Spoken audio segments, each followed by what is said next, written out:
It was 2:15 a.m. when my phone buzzed on the nightstand, lighting up the dark bedroom. I picked it up, half asleep, expecting a simple, "I'm on my way home." Instead, I read a message that snapped me fully awake. "If you don't like it, break up with me." Beneath it was a blurry photo of nightclub lights and laughing faces. No explanation, no context, just pure defiance. I sat up slowly, my heart pounding, yet my mind felt strangely clear. This wasn't a misunderstanding. It wasn't an accident. It was a challenge, an invitation to argue, beg, or explode. Months of tension suddenly clicked into place. The late nights, the growing distance, the way respect had slowly turned into entitlement. I didn't respond right away. I stared at the message, surprised by how calm I felt compared to the anger I expected. That calm unsettled me. It meant something inside me had already shifted. She wasn't asking for understanding, she was daring me to react. And for the first time, I chose not to give her what she wanted.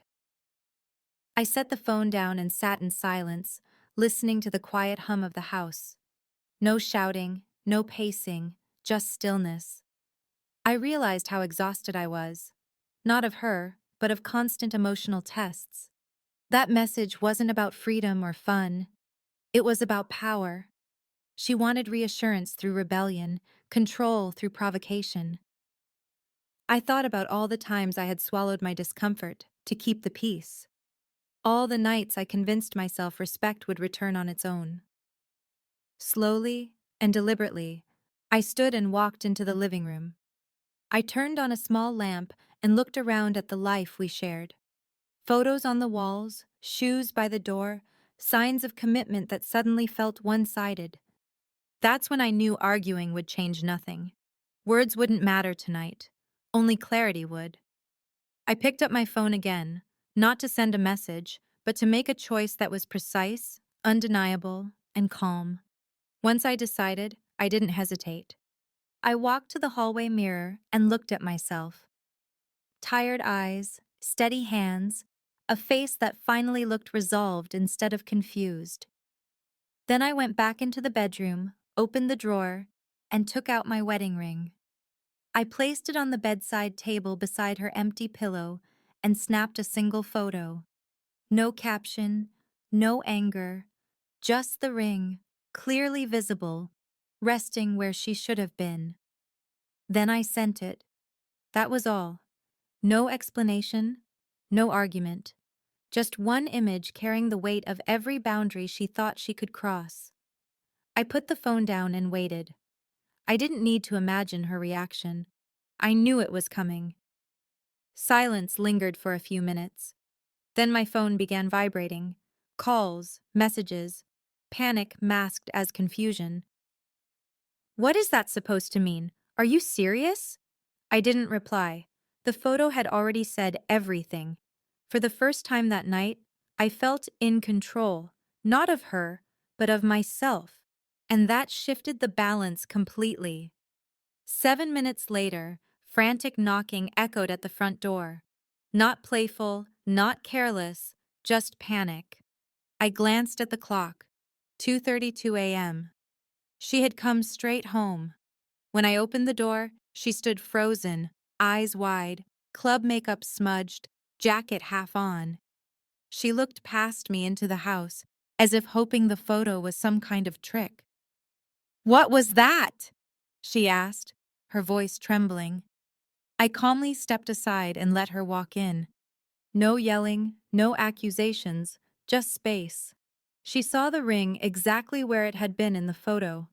Reality hit hard. Her confidence evaporated. The nightclub attitude was gone, replaced by fear. She started talking fast, explaining, justifying, minimizing. I let her finish. Then I said quietly, "You told me to break up with you if I didn't like it."